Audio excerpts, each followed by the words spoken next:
con esta pequeña exposición sobre lo que vamos a hacer en cada una de las prácticas, seminarios o casos clínicos que vamos a tener, ¿no?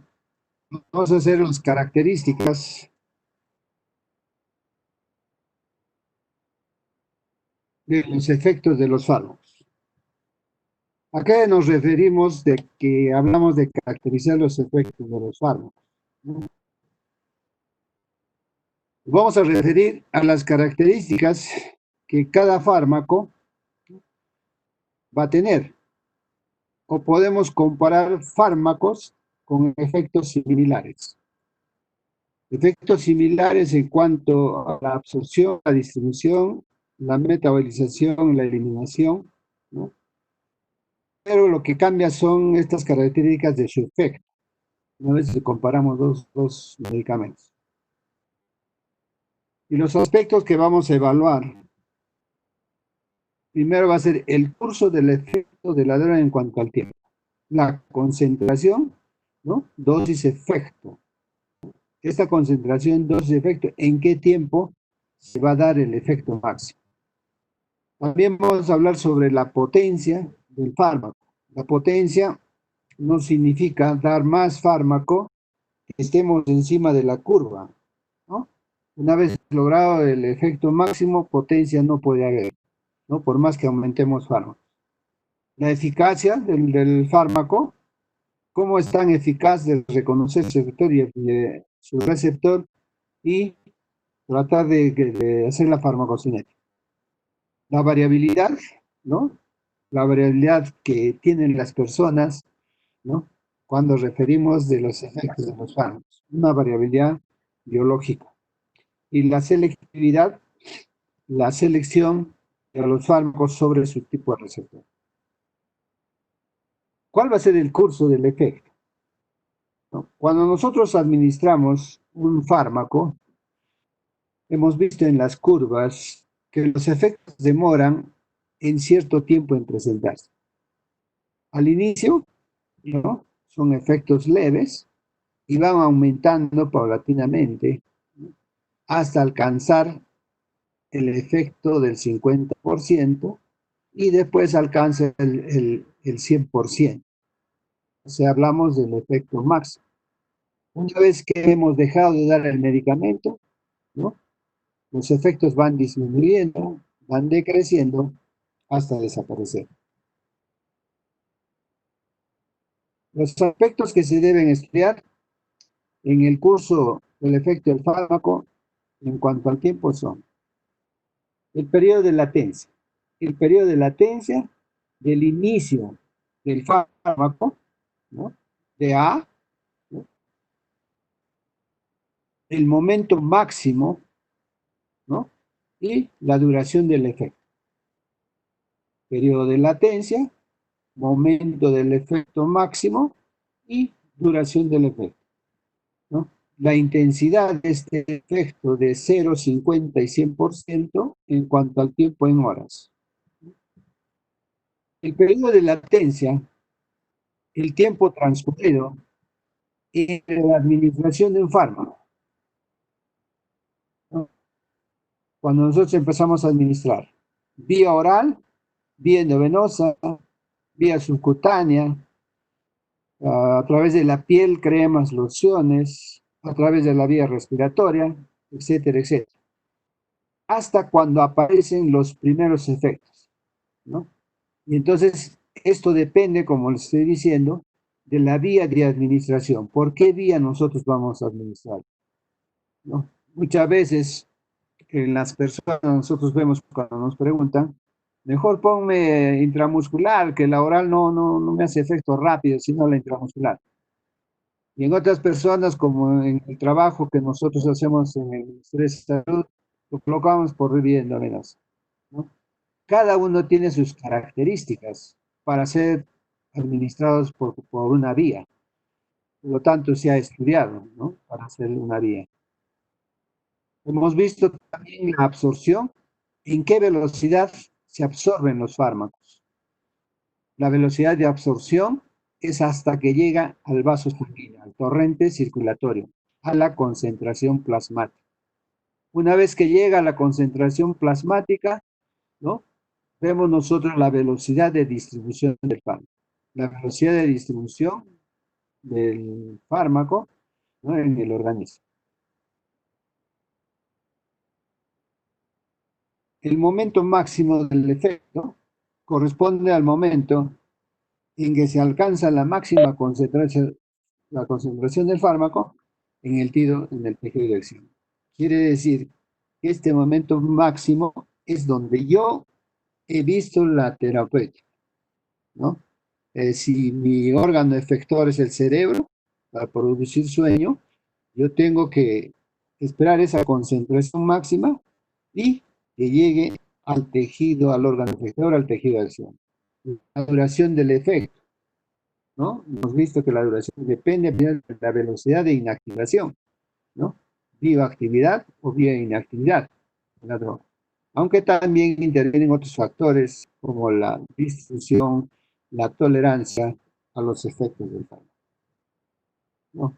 Entonces, en el momento máximo del efecto, la duración del efecto, la absorción, la distribución, tenemos un elemento importante que es la redistribución de los fármacos. Habíamos hablado en la distribución que es tricompartimental y uno de ellos de la redistribución principalmente será a través del tercer compartimiento de los órganos, tejidos menos irrigados, ¿no? Por lo tanto, se produce la redistribución del fármaco. Un ejemplo, el anestésico local. ¿Dónde va a ser su distribución? Va a ser a la fibra nerviosa, ¿no? El anestésico local, cuando uno le coloca un anestésico para sacarle o extraer la muela, ¿no? A hacer una ortodoncia, exodoncia, lo que va a hacer el odontólogo es bloquear a la fibra nerviosa. Pero si el odontólogo le coloca un cartucho, dos, tres cartuchos dentales, el anestésico local va a ir a la fibra nerviosa, ¿en qué cantidad y en qué proporción? Va a pasar el efecto máximo, va a sobrepasar porque hay más concentración del fármaco. Por lo tanto, este se va a redistribuir. ¿A dónde se redistribuye? ¿No? Al corazón, sistema nervioso, y es donde va a provocar los efectos secundarios, efectos colaterales, efectos adversos.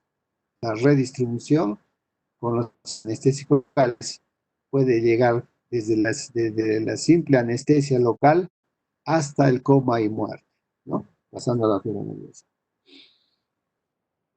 Se va a ir reabsorbiendo, ¿no? A través de la sangre, el sistema nervioso central, que va a ser el fin del efecto.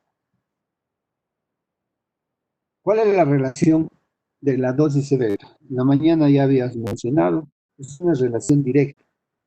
Dosis del fármaco y el efecto obtenido, ¿no? El índice terapéutico, ¿no? Entonces, la terapia que nosotros querramos dar. Los efectos se intensifican a medida que aumenta la dosis de la droga, ¿no? Entonces, vamos a ver la absorción, ¿no? Que vamos a tener mientras estemos administrando más drogas, ¿no? Vamos a tener mayor capacidad, ¿no?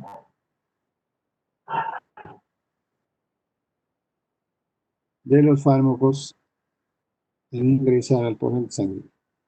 Entonces, la curva de dosis-efectos tiene que ver con la potencia del fármaco, la pendiente, la eficacia, la variabilidad. Esta es la pendiente del efecto mínimo al efecto máximo. Esta es la potencia, la dosis del fármaco, y pendiente, ¿no? La dosis del fármaco, ¿no? Y la intensidad del efecto en cuanto al tiempo, ¿no? Y entonces no va a ser igual en todos los pacientes, por lo tanto vamos a hablar de variabilidad.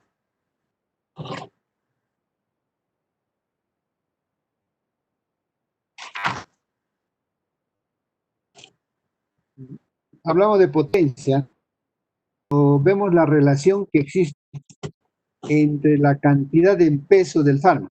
la cantidad en concentración y la intensidad de la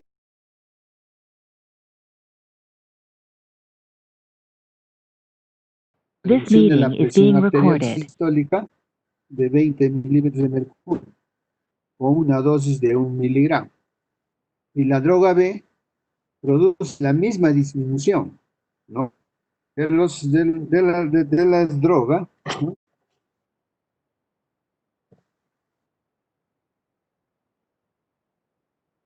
Así yo le administré 100 miligramos. Habríamos hablado sobre el alcohol que está en la etapa del periodo 1. En el periodo 1, por más que le sigamos aumentando o le aumentamos las dosis, va aumentando la cantidad que se va a estar eliminando, ¿no? Y entonces hablamos de potencia. No podemos hablar de potencia en estos dos tipos de fármacos, ¿no? La potencia, ¿no?, la ubicamos en la curva de efecto en el eje de las dosis, que nos va a indicar de aquí a aquí la potencia de un fármaco. Pero si nosotros vemos en la terapéutica que nosotros queremos para nuestro paciente, la potencia es una característica relativamente poco importante. ¿Por qué? Porque si empezaron el efecto mínimo y alcanzamos el efecto máximo, ¿no?, vamos a encontrar una tolerancia terapéutica. ¿Dónde es donde yo quiero que los terapéuticos hagan su efecto? El índice terapéutico es en el 50%, ¿no?, del efecto mínimo al efecto máximo. La pendiente indica la relación que hay entre la dosis y la intensidad del efecto. Un efecto es leve, ¿no?, y hasta su efecto máximo. Puede ser que una dosis que produce un efecto, una intensidad intensa con pequeña dosis, ¿no? Y entonces miren acá las curvas, depende de los fármacos. Si yo voy a tener una pendiente bien paradita, es con dosis mínima y el efecto es intenso.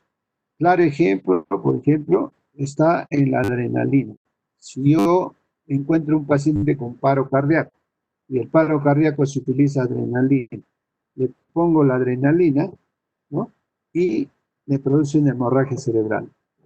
No me da tiempo, ¿no? No me da tiempo. Entonces, es necesario comprender y entender que la pendiente de la curva dosis-efecto es un indicador de seguridad del fármaco, ¿no?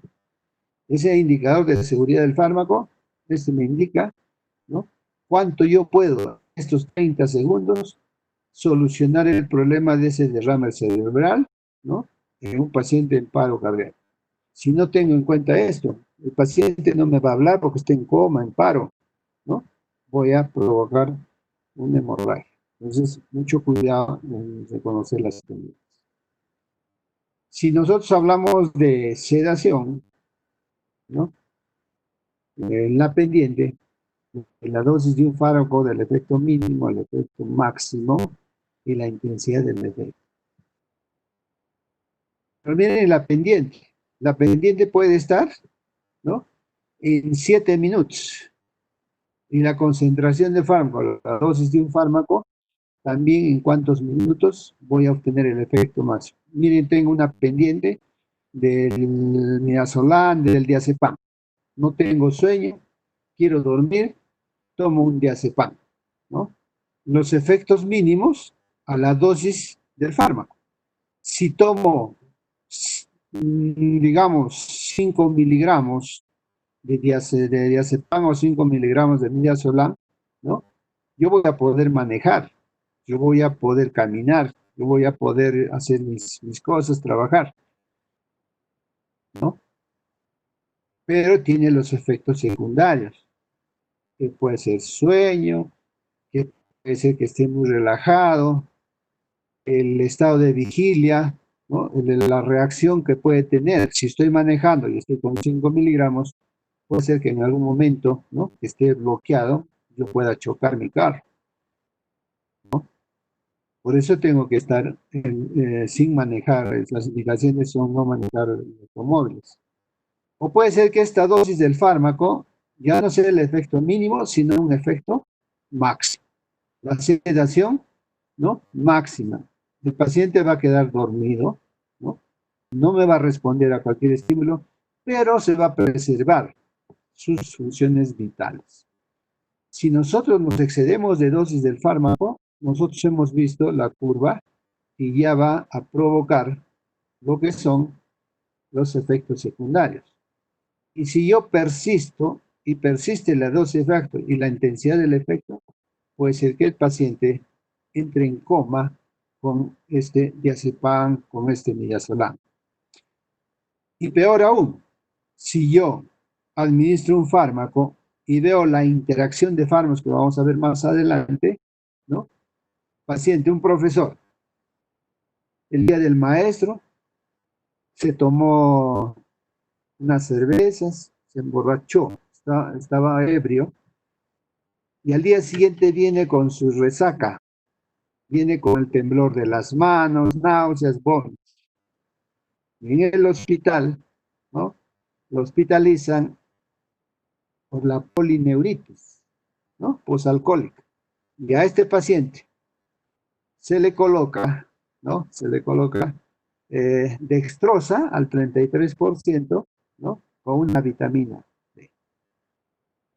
Pero porque está excitado el paciente, quiere pelear, quiere destrozar las cosas, el interno, el residente, que no conoce todavía el manejo de estos pacientes, le indica a la enfermera, póngale un diazepam, para que se tranquilice, se relaje o se duerma.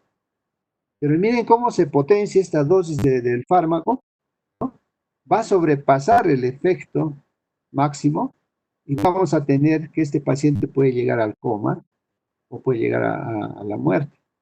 El coma, porque la actividad cerebral ha disminuido, la actividad respiratoria ha disminuido, la actividad circulatoria ha disminuido, por ende baja la presión arterial.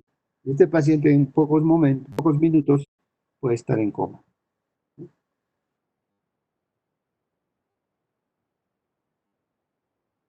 Entonces esta pendiente, ¿no?, de la parte central de la curva, nos va a servir para seguridad.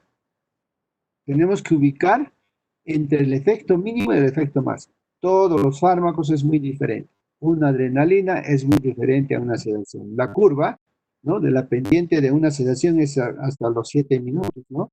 7 minutos en su efecto máximo. Y después va decreciendo.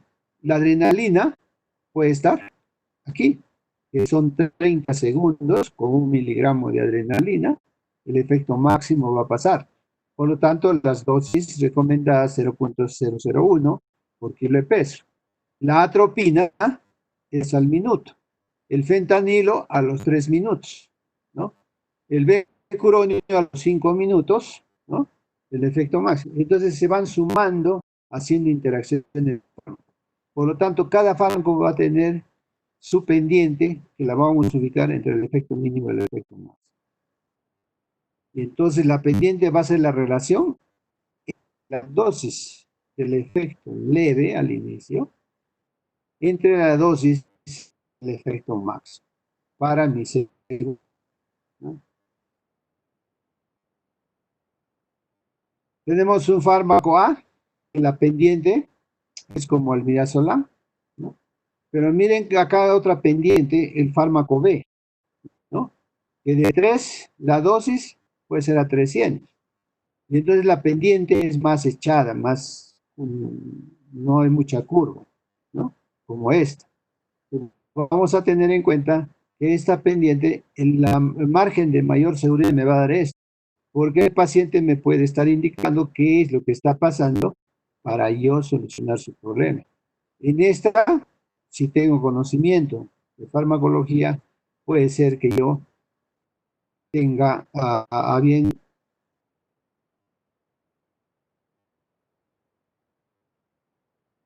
solucionar el problema.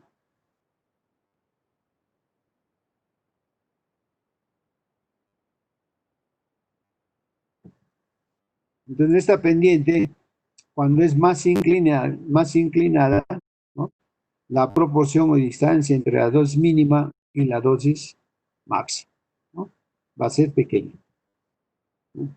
Mínima dosificación, gran variación del efecto. Puede ser que no haya efecto, ¿no?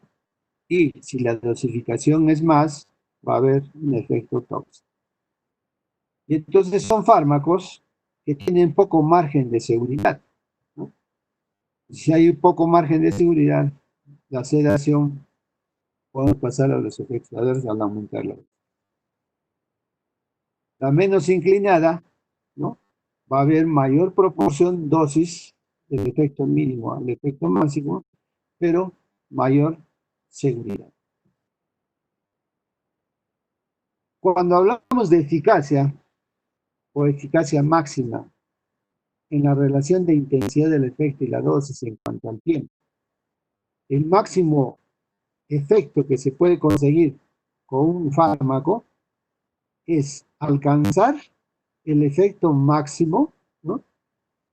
Porque una vez que encontremos el efecto máximo, ya no lo vamos a lograr mayor efecto, aunque incrementemos la dosis. Lo que vamos a provocar, como os he dicho, son los efectos secundarios.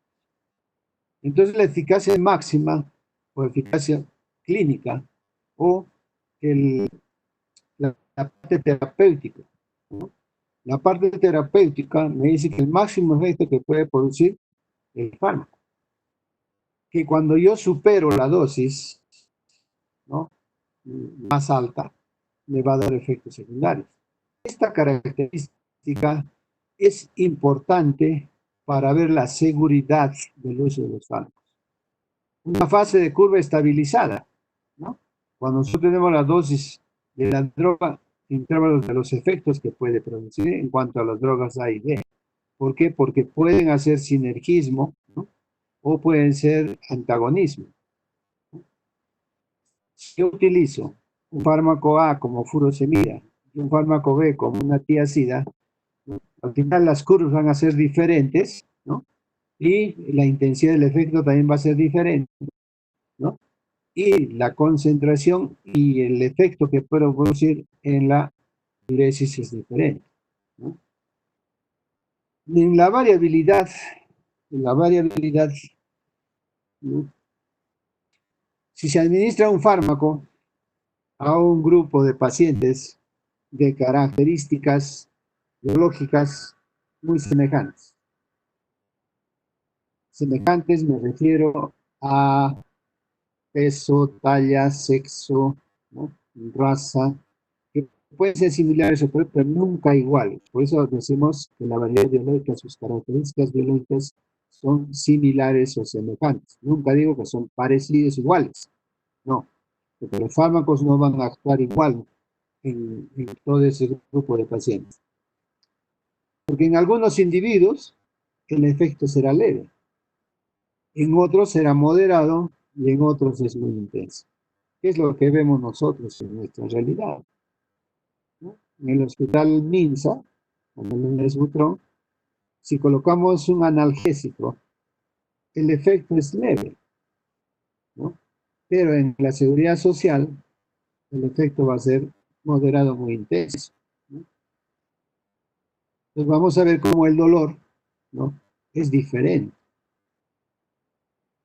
En las personas que que van generalmente al MINSA, personas, ya sus receptores están trajinados, ¿no? Están sensibilizados al dolor. Por lo tanto, los fármacos, ¿vamos a usar más? ¿O cómo que vamos a hacer? Si yo hablo del efecto máximo, que es el techo del efecto terapéutico. ¿Qué es lo que puedo hacer ahí? En sí decir, me duele, no, ya no te duele.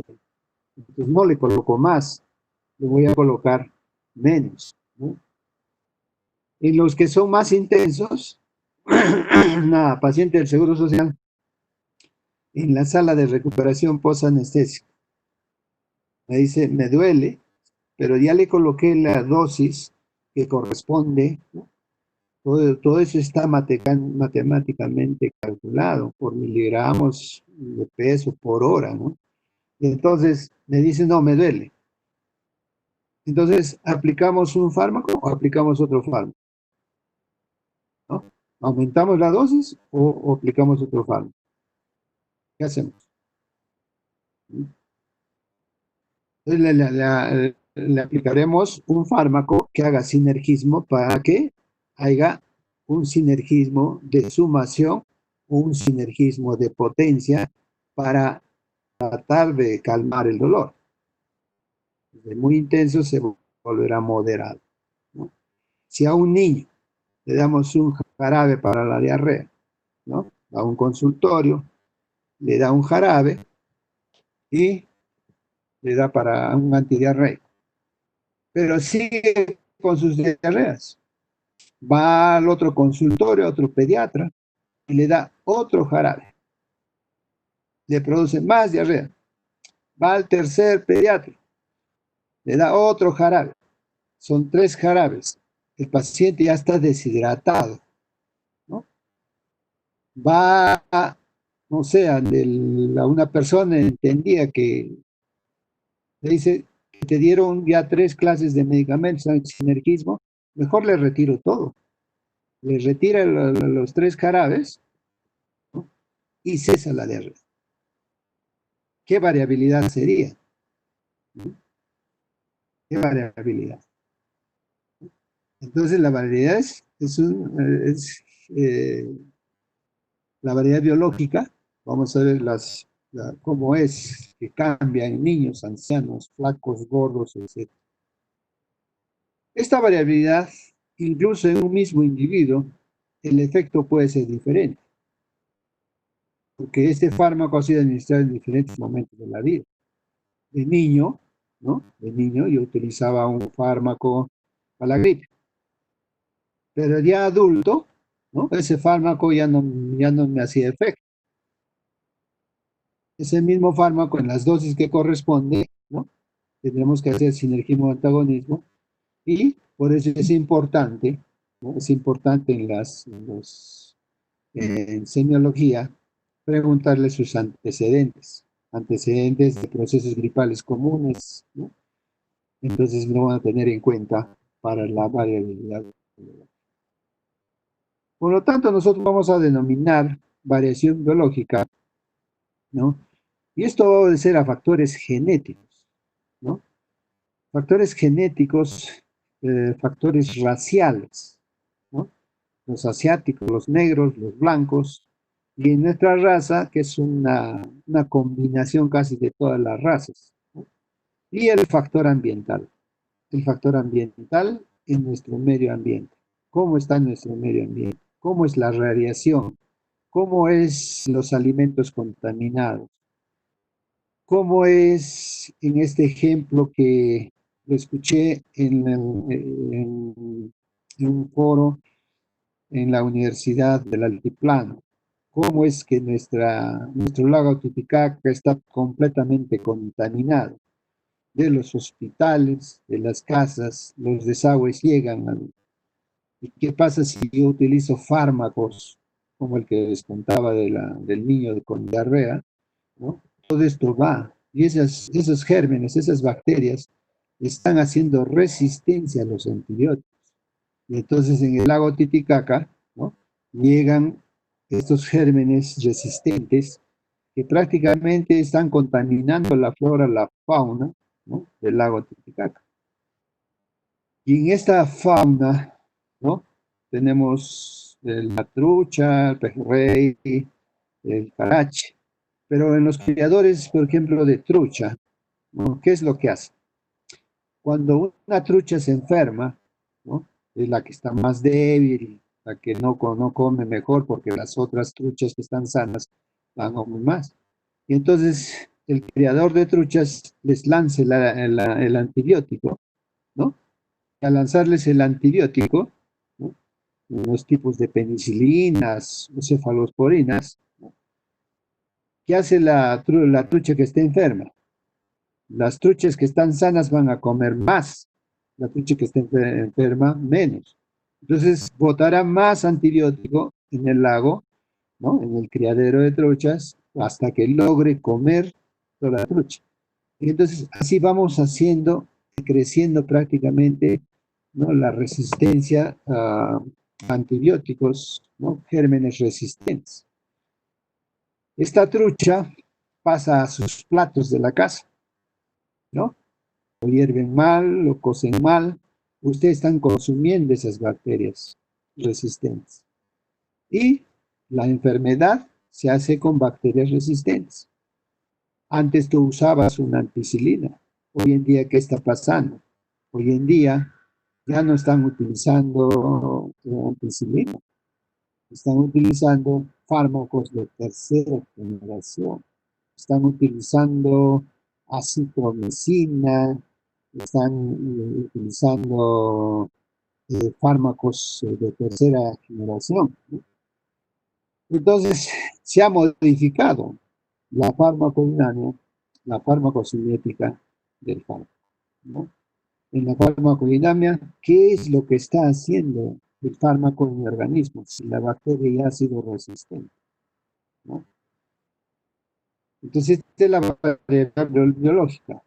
Entonces, el mismo fármaco, misma dosis, misma vía, en individuos similares, de características parecidas, peso, sexo, raza, edades, ¿no? Y entonces los efectos van a ser variables en todos los individuos. En algunos, los efectos van a ser discretos. En otros van a ser moderados, en otros exagerados. Si a una persona del campo le doy un antibiótico, como no tiene contaminado su organismo, rápidamente va a curar, ¿no? Pero si ya está en la ciudad, ¿no? Y es un efecto moderado o exagerado, voy a tener que usar otro tipo de fármaco. Por más que el paciente sea del mismo peso, el mismo sexo, la misma raza, la misma edad que yo tengo en el hospital, va a ser diferente. Si yo coloco 10 alumnos, ¿no? Parecidos en peso, sexo, raza, edad, en algunos va a ser discreto, en algunos moderados y en algunos exagerados por la variedad biológica. Y esto va a haber con los factores genéticos que hemos dicho y los factores ambientales. Por tanto, la variación puede ser interindividual, varios pacientes, o intraindividual, uno mismo, ¿no? De acuerdo a cómo esté usando los fármacos, por ejemplo, en la warfarina, cuando usted fue joven y ahora que es anciano. Algunos fármacos, por ejemplo, como los ansiolíticos, los hipnóticos, ¿no? No me producían sueño cuando era joven, manejaba, trabajaba como taxista, y ahora que soy viejo, ¿no? Ese mismo fármaco me dan, me duermo completamente, ¿no? Con una pequeña dosis. Entonces vamos en que la variabilidad biológica, la dosis del fármaco y la intensidad del efecto no va a ser igual. Y si no es igual, tenemos entonces en este grupo de pacientes en la variación biológica, pacientes normalmente que van a reaccionar, ¿no? Al fármaco. Pacientes que van a reaccionar poco, los hiporreactivos, y pacientes que van a reaccionar más, son los hiperreactivos. Entonces, la distribución normal de la población en la variedad biológica, ¿no? Y la simetría, ambos lados, que puedo tener en mi curva, ¿no? Promedio. Mayor porcentaje tenemos que son los normorreactivos, ¿no? En esta zona. Valores menos comunes en los hiporreactivos, ¿no? Cuando hablamos de hiporreacción, son los resistentes, ¿no? Resistencia a antibióticos. ¿Por qué? ¿Mm? Tengo que utilizar antibióticos muy fuertes porque he hecho resistencia, es hiporreactivo. O puede ser un paciente hiperreactivo, ¿no? que son muy sensibles, ¿no? Entonces, así, esto es lo que tenemos en la biología. Entonces, en las curvas de dosis-efecto, ¿no?, el porcentaje de las dosis van a ir aumentando y el porcentaje de individuos que responden también va aumentando. Entonces, nos hablamos de dosis efectiva 50, ¿no? El índice terapéutico. La dosis de una droga, un fármaco, que logre el efecto buscado en el 50% de los individuos. O sea, a la mitad de la curva del efecto mínimo al efecto máximo. Ese 50% de individuos está en la mitad. Pero ya empezaron los efectos, ¿no? Está entre la mínima dosis y el efecto máximo, pero ya se empezó la dosis. Si yo aumento el paso de la curva, se va a producir dos cosas. O produce una toxicidad, dosis tóxica, ¿no? El paciente va a tener efectos secundarios, efectos colaterales, ¿no? O puede ser una dosis letal. Entonces, una dosis letal del 50%, ¿no? Entonces, es una muerte. Generalmente se hace en dosis efectiva para estudio de utilización de los fármacos, ¿no? En la variación biológica también la distribución acumulativa. Doy un fármaco, mi efecto es producirle sueño, ¿no? Es un efecto determinado. Pero si este efecto determinado, como les he dicho, ¿no?, requieren diferentes dosis para alcanzar la dosis efectiva, ¿no?, el índice terapéutico, vamos a requerir diferentes dosis, ¿no? En las dosis efectivas el 50%, puede ser, en la dosis total 50% y en la dosis letal también 50%. Entonces, estas dosis logarítmicas que nosotros vamos a dar a los individuos, ¿no?, para alcanzar lo que yo deseo. Pero en la dosis tóxica y en la dosis letal está pasando el efecto máximo, ¿no?, en el porcentaje de individuos que estamos en esto. Entonces, la curva dosis, este porcentaje de individuos que han tenido. Cuando hablamos de selectividad, el índice terapéutico, ¿no?, la selectividad es la relación entre el efecto buscado. Busco que duerma, busco el sueño, le quito el dolor, le quito las diarreas, le quito la infección. Pero cuando este fármaco produce efectos secundarios que el mismo fármaco produce y que no los necesitamos, ¿no? Si yo tomo un fármaco que me produce sueño y a la vez me produce dolor de los pies, es un efecto secundario. Si yo tomo un fármaco para el dolor de cabeza y me duele el estómago, ¿no?, es un efecto secundario. Si yo tomo un antiácido, ¿no?, mm, tomo para la acidez del estómago, ¿no?, pero me trae vértigos, mareos, ¿no?, son efectos secundarios. ¿Qué es el efecto del fármaco? Entonces no es el efecto buscado, es un resto de los otros efectos del fármaco que no necesitamos, pero que sí tenemos que saber, ¿no?, para no sobrepasar. Entonces, dicho esto, nosotros tenemos que en la práctica, vamos a ver que un fármaco puede tener varios índices terapéuticos, ¿no?, el efecto buscado.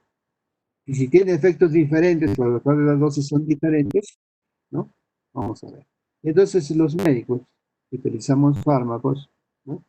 Por ejemplo, ¿qué es la pena de muerte hoy en día? La pena de muerte justamente es la relación de la selectividad de índice terapéutico. Selecciono los receptores para producirles sueño, pero le aplico más fármaco, más concentración del terapéutico y le provoco efectos adversos.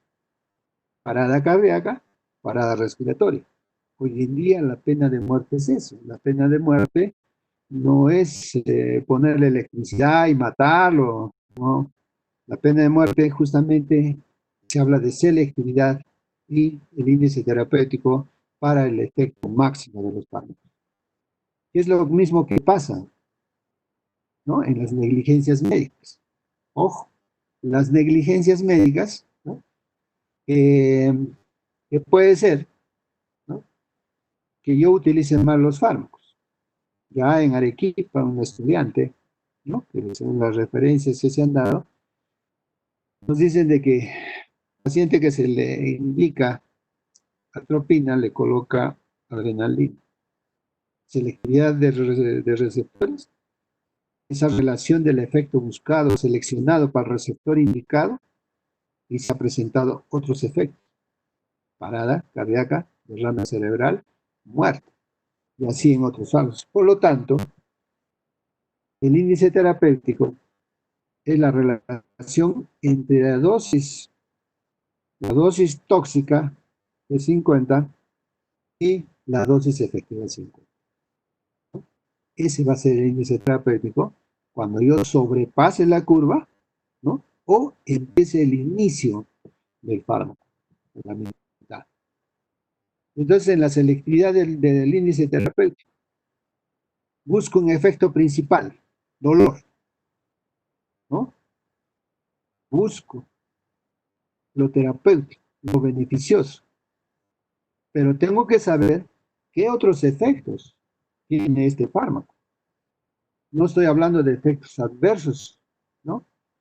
Efectos secundarios, qué es lo que tiene el fármaco, qué es lo que puede producir el fármaco.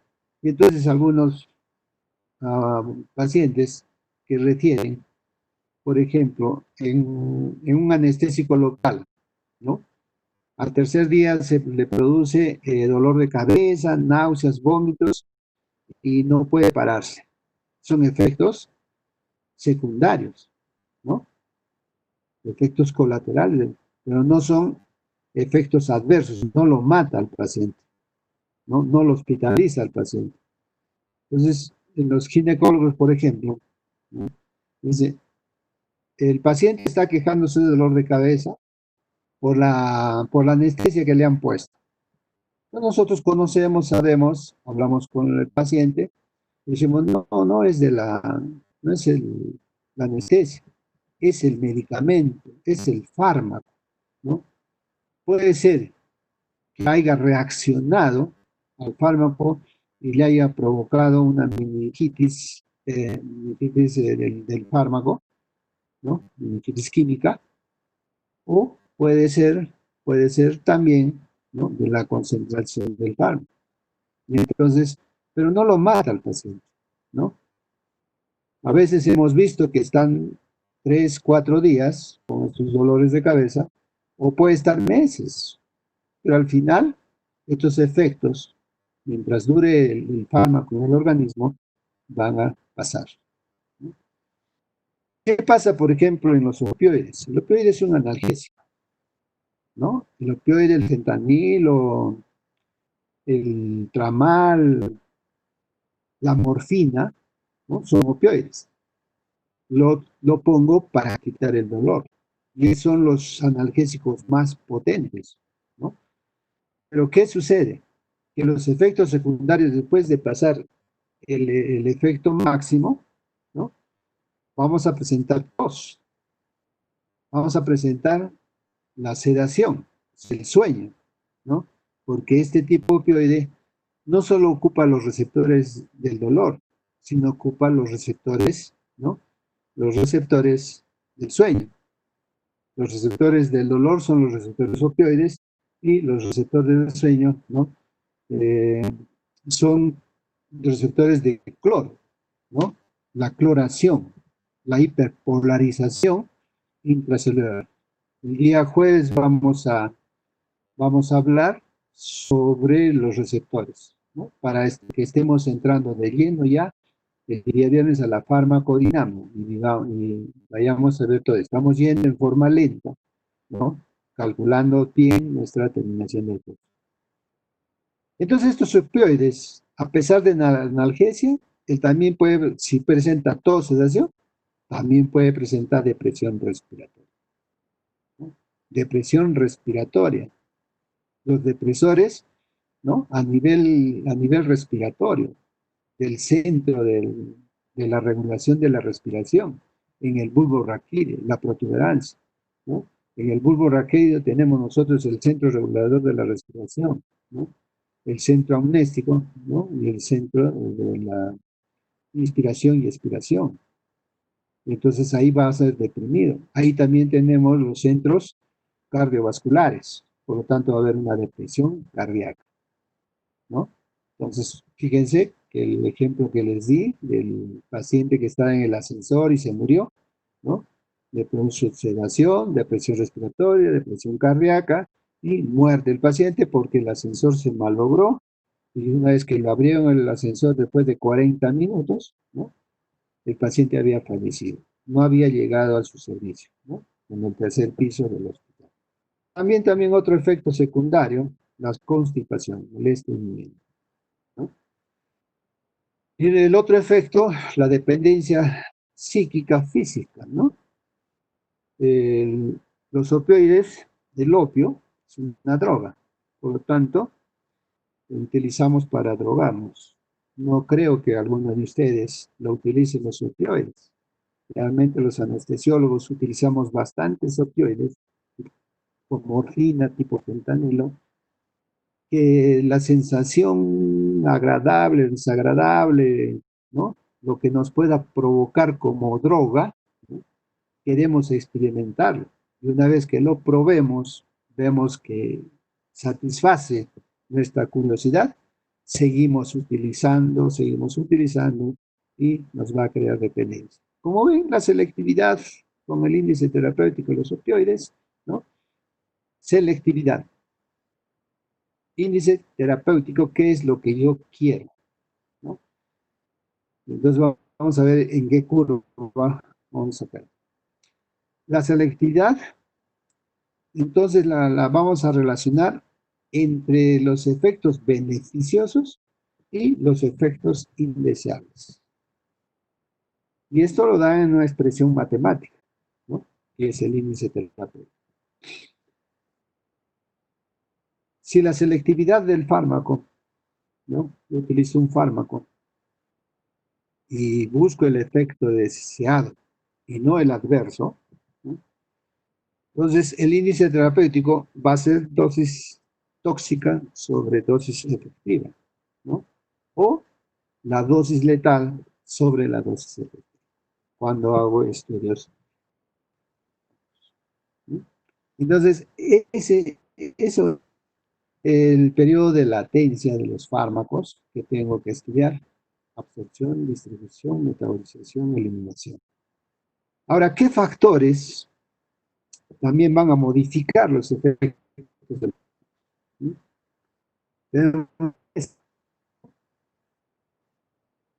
El peso, como hemos dicho en la clase teórica, si es gordito, si es flaquito, ¿no? La concentración de la droga al lugar donde ejerce su acción. Vamos a ver que estos gorditos, por la circulación que hay de sangre, ¿no? Vamos a ver que la mayoría de ellos hacen redistribución de los fármacos. ¿Por qué? Porque en la grasa se va impregnando los metabolitos, ¿no? Que el hígado ha eliminado a la circulación. La edad, en niños, la inmadurez del hígado y de los riñones, ¿no? Y el desarrollo incompleto de la barrera hematoencefálica, ¿no? Sanguínea, se va a modificar. Entonces, ¿no? La vía de administración, la vía de administración, cuando va a ser por vía intravenosa, va a tener unos factores que se van a modificar, ¿no? La vía intramuscular, la vía subcutánea, la vía intradérmica, la vía oral, sublingual, las membranas mucosas. Entonces, esta vía de administración es importante en la farmacocinética. Por ejemplo, podemos comparar la vía oral con la vía intravenosa. ¿Cómo son las curvas de los efectos de los fármacos en la vía oral? La vía oral tiene que pasar, ¿no?, al intestino, el duodeno, circulación hepática, del hígado, una redistribución al duodeno, y parte va a la sangre, ¿no?, a través de las arterias o los capilares biliares, ¿no?, y por lo tanto va a ir al riñón y va a ir al hígado para ser eliminado. Es importante conocer también la vía de...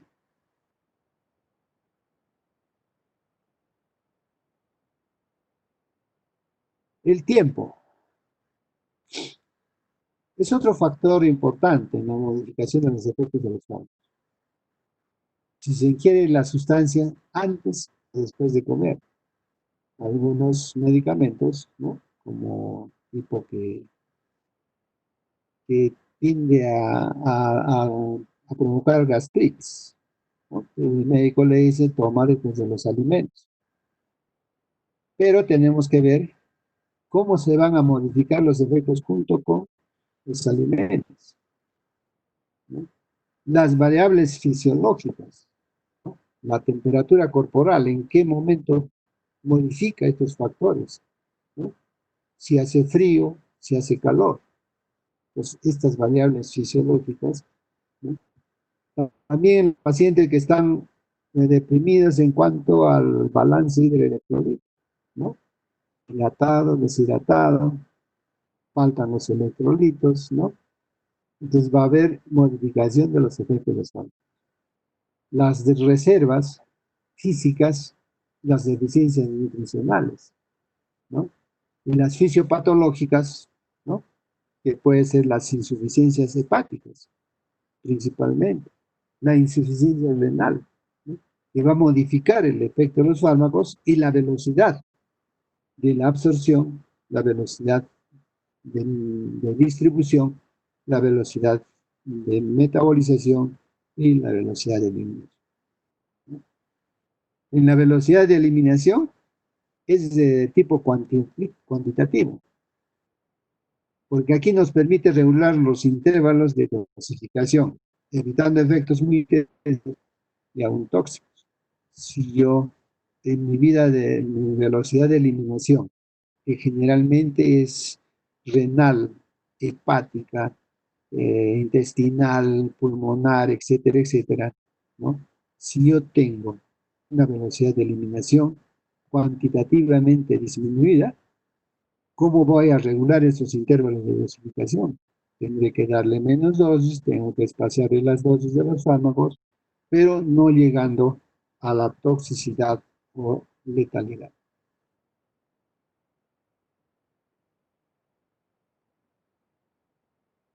Otro factor es la tolerancia, ¿no?, la resistencia adquirida, los efectos de un fármaco, la administración previa o la administración retenida, que nos puede dar por la mala absorción, fierro, la ferropenia, ¿no? Trastornos de inicio enzimática, como hemos visto en la enzima P450, ¿no?, en la absorción de los fármacos y la metabolización, trastornos celulares o farmacodinámicos, ¿no? Entonces vamos a tener alteración a nivel de los receptores, ¿no?,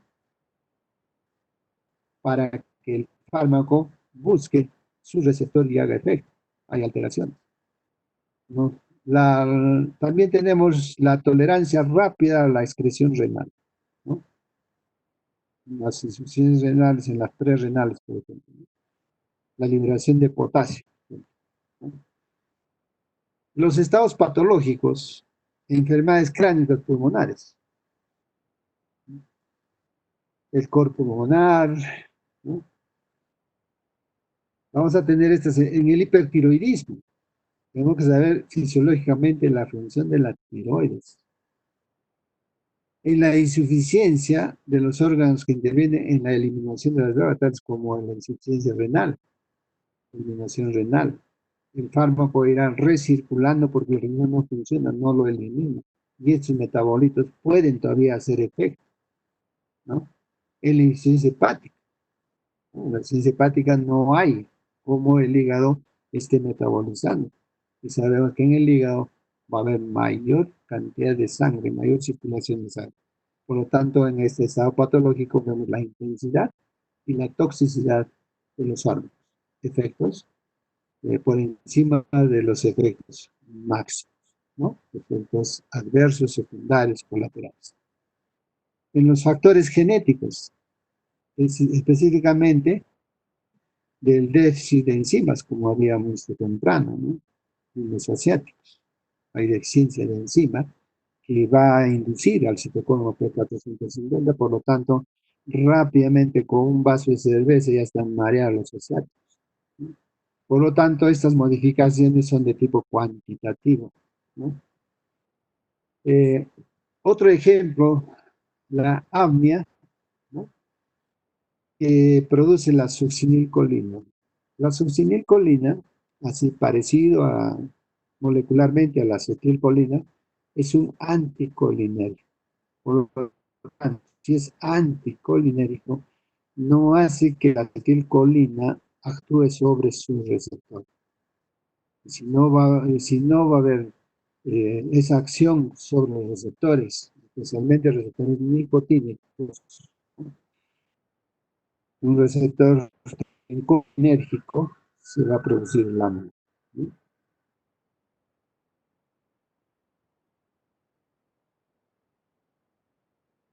Otro factor es la hipersensibilidad a fármacos, ¿no? Van a producir modificaciones de tipo cualitativo. Que producen alergias, ¿no? El shock anafiláctico a la penicilina, el broncoespasmo con la ketamina, ¿no? Y otros síndromes, ¿no? Por ejemplo, analgésicos, ¿no? De los niños. Vamos a pasar a lo que son la interacción de fármacos. ¿Qué va a ser interactuar? Nosotros en la práctica utilizamos 1, 2, 3, 7, 10 fármacos en un solo momento. Atropina, midazolam, fentanilo, rocurona, ceborano, propofol, ramal, metamizol y algunos otros fármacos. Si nosotros vemos la hora de inicio de cada uno de ellos, no sabemos cómo están interactuando uno con otro. Entonces, cuando dos o más fármacos actúan en forma concomitante en un mismo tiempo, lo que va a ocurrir es que ambos o los fármacos actúen independientemente. Pero esto va a ser cuando utilice menos fármacos, 2 fármacos, 3 fármacos. Pero si utilizo 6, 7, ya no va a ser la actuación independiente. No voy a saber qué fármaco le provocó la alergia, qué fármaco le provocó la depresión respiratoria, la depresión cardíaca, ¿no? ¿Por qué? Porque hay fármacos que van a ocupar diferentes tipos de receptores. O también va a ocurrir en esta acción de fármacos que una modifique el efecto de la otra, en sentido, en el sinergismo, ¿no? O en sentido opuesto antagonismo. Sinergismo, que van en un mismo sentido, ¿no? Un amigo al otro amigo se cuentan todo. Una persona que es enemiga de la otra no le cuenta nada. No van de la mano, son antagonistas. Es decir, ¿no? Entonces, en el sinergismo, ¿no? Va a haber aumento, aumento de los efectos de los fármacos, ¿no? Y en el antagonismo, disminución de los efectos. Uno suprime al otro. Pero, ¿qué es lo que cuando ocurre el lugar de acción de los fármacos? Cuando ocurre en el lugar de acción de los fármacos va a ser una interacción fármaco-dinámica. Estamos hablando ya los efectos de los fármacos, ¿no?, a la persona, al paciente, por lo tanto va a ser fármaco-dinámico. Cuando es fuera del lugar de acción, va a ser una interacción fármaco-dinámica.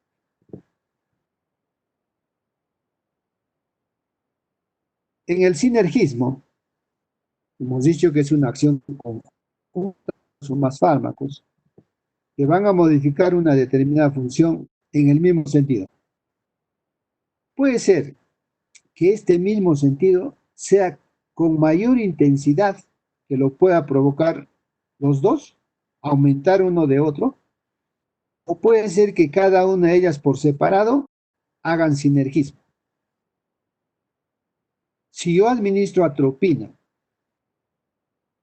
como los pacientes que les estoy mencionando, y administro becuronio, que es un relajante muscular, obtendremos una relajación aumentada porque los dos fármacos actúan sobre los receptores de la musculatura, ¿no?, intestinal. Si yo le pongo atropina, será la relajación como 5. Pero si le aplico becuronio, la relajación intestinal va a ser como 10, ¿no? Este sinergismo vamos a tener que según la magnitud de los efectos obtenidos, ¿no?, vamos a tener un sinergismo aditivo, ¿no?, sumatorio, aumentativo, ¿no? ¿Qué va a pasar? Que va a ocupar un mismo receptor, ¿no? Un mismo receptor. Pero si ocupa todos distintos receptores, va a ser un sinergismo de potencia. Aquí tenemos el ejemplo del sinergismo de potencia. Diferentes tipos de receptor. Un mismo fármaco puede tener dos tipos de receptor. El fentanilo tiene un receptor nociceptivo del dolor, pero también tiene otro receptor del sueño. Si aplico otro fármaco, ¿no?, otro opioide, voy a tener aditivo, porque ocupa el mismo receptor, y de potencia, porque está ocupando dos tipos de receptores, ¿no?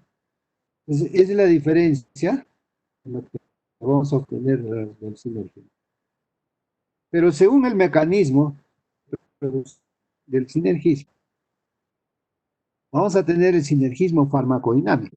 Farmacodinámico, mecanismo de acción, ¿no?, que va a involucrar al sinergismo simple, cuando los fármacos actúan sobre los tejidos susceptibles en forma independiente, ¿no? Ese es el sinergismo de farmacodinámico. La atropina, su mecanismo de acción sobre el receptor colinérico, sobre el receptor nicotínico. El becuronio sobre el receptor, ¿no?, nicotínico. Y el sinergismo de sensibilización, ¿no?, aumentando la sensibilidad al otro fármaco. ¿Cómo aumento la sensibilidad al otro fármaco?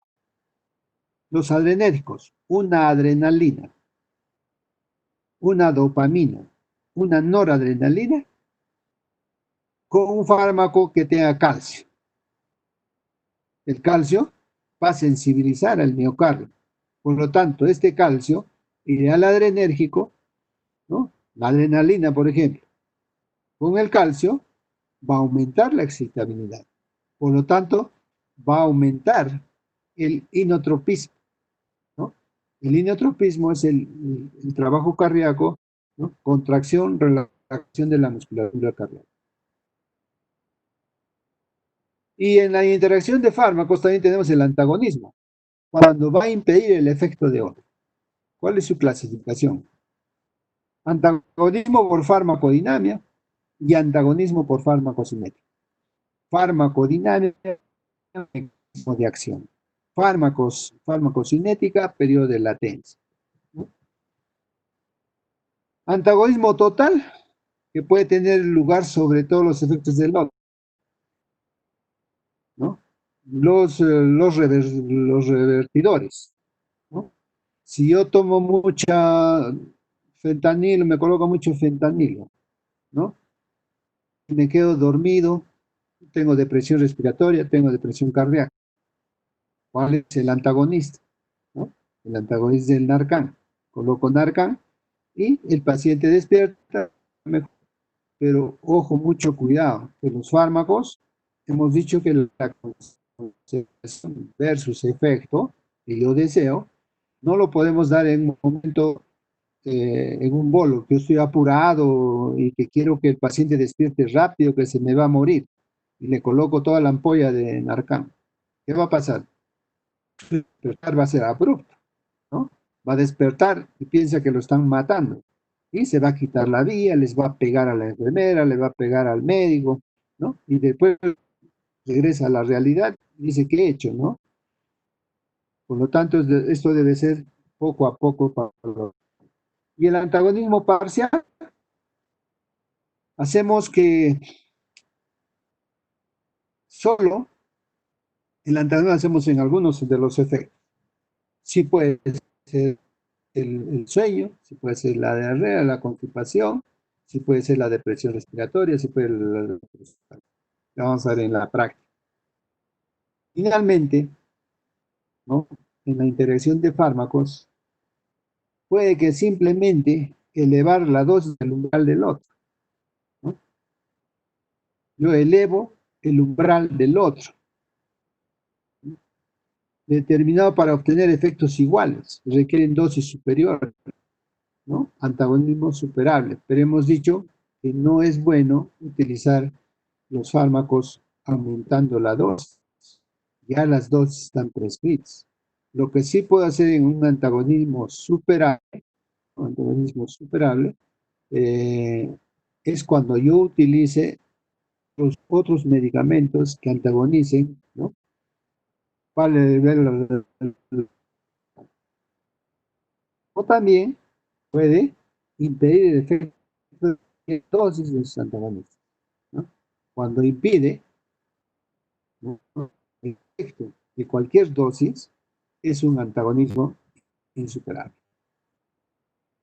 Por lo tanto, el antagonismo, su clasificación, antagonismo de farmacocinética, ya hemos dicho, farmacocinética, directamente impidiendo la absorción o favoreciendo la inertización y excreción de otro, en el tramo de la farmacocinética.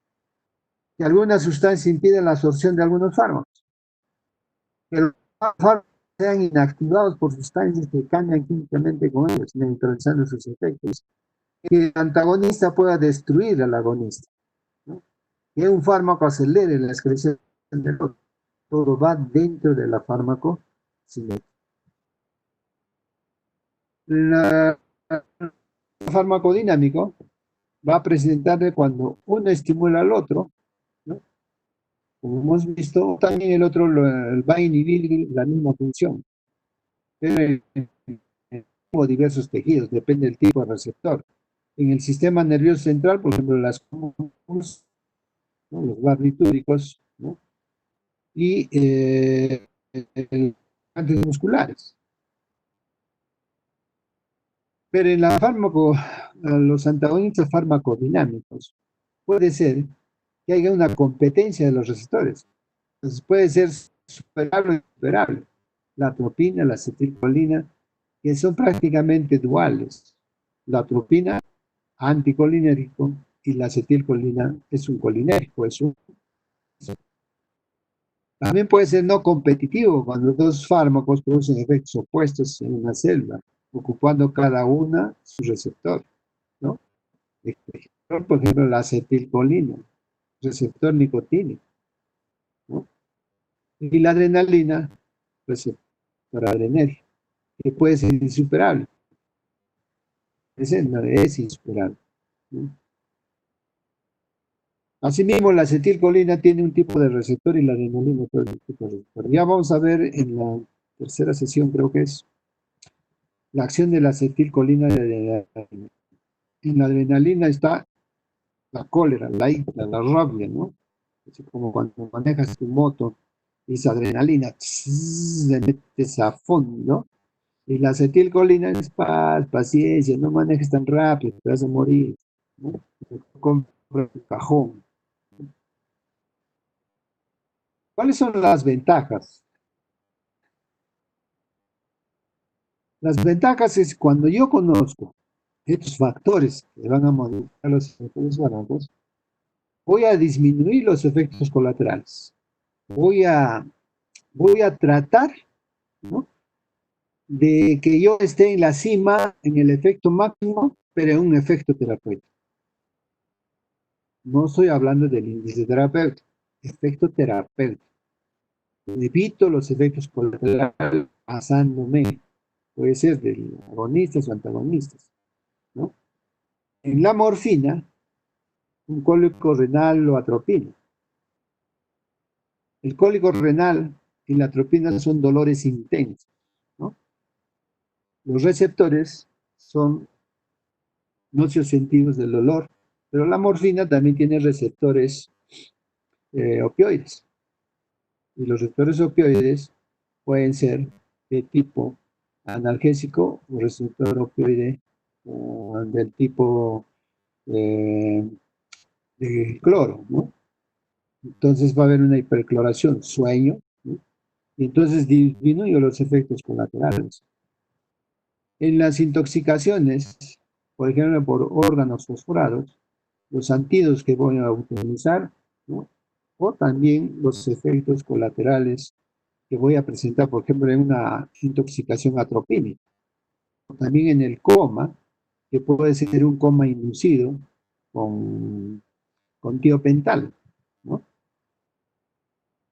Entonces, tenemos que tener bien en cuenta cuáles son las ventajas más importantes en la farmacocinética, la farmacodinámica, y ver qué tipo de factores van a modificar el efecto, la vía de la administración de los fármacos, la vía de absorción, la velocidad de distribución, la velocidad de metabolización y la velocidad de eliminación de los fármacos. ¿Alguna pregunta?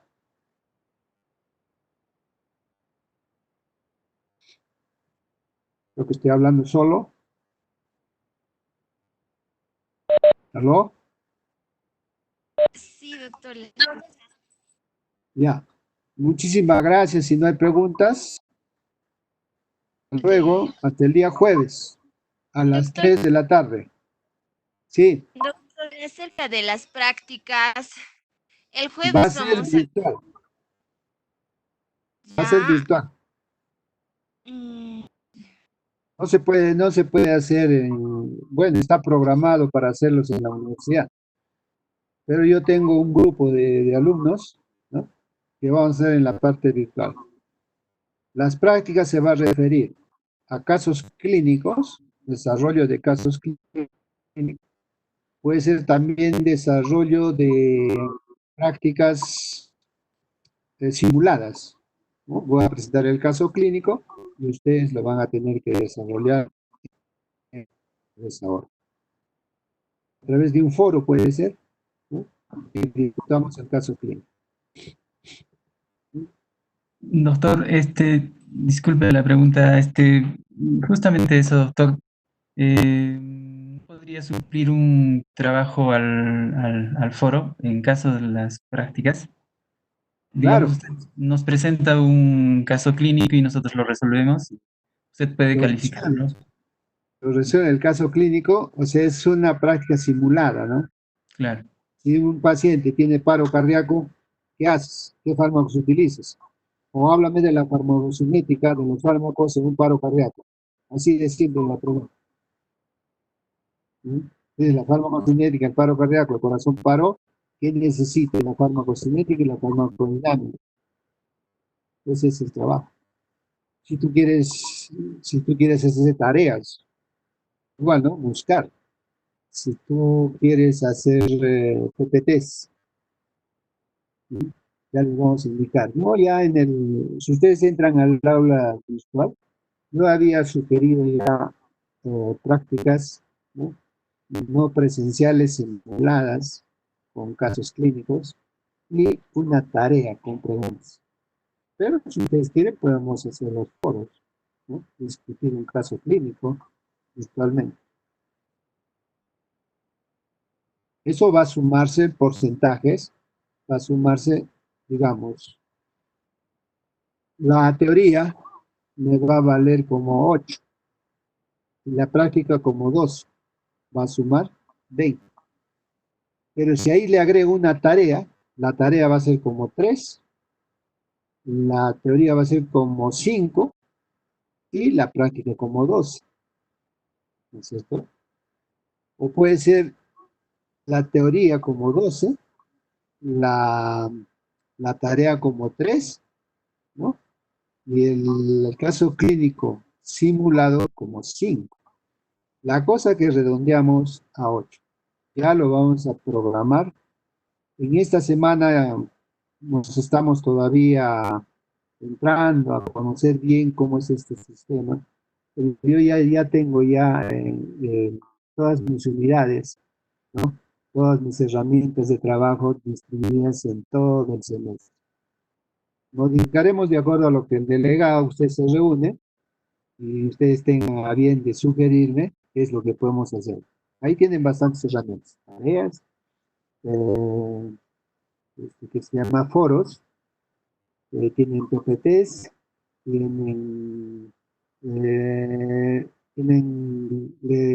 lecturas que pueden subirlas del internet, ¿no?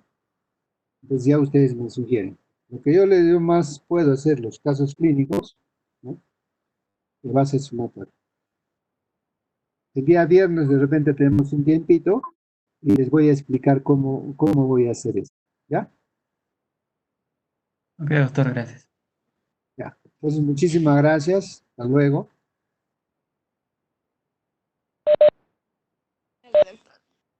El jueves.